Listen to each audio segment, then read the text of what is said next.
একটা মাইয়ার উপরে ক্রাশ খাইছিলাম। মাইয়াটারে আমার খুব ভাল লাগতো। তা আমি আমার মনের কথাটা মাইয়ারে খুইলে কুয়ে দিছি, কিন্তু আমারে মাইয়ার ভাল লাগতো না, কারণ আমার টাকা নেই বা আমি বেকার। তো অনেকদিন পর মাইয়াটা আবার আমার কাছে আইসে, আমার লোকে পিকলা খাতিল দিতে আসে।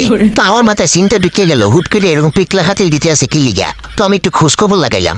তো খোঁজখবর লাগানোর পর জানতে পারলাম মাইয়াটা বড় লোক পোলাও কাছ থেকে সেকা খাইয়ে বেকা হয়ে গেছে। তো যার কারণে এখন আবার আমার কাছে চলে আসছে। তো এরকম অনেকদিন পিকলা খাতিল আমার লোকে দেওয়ার পর হুট করিয়া মাইয়া আমার একদিন কয়, তুমি আসলে অনেক ভালো, তোমারে অনেক ভালোবাসি। তো ওর মুখ দিয়ে এই কথাটা শোনার পর মনটা তো চাইছিল ওর গালের 32টা দাঁত নরম করিয়া ফেলাই, কিন্তু আমি তো ওইরকম পোলা না, আমি তো ভদ্র শয়তান।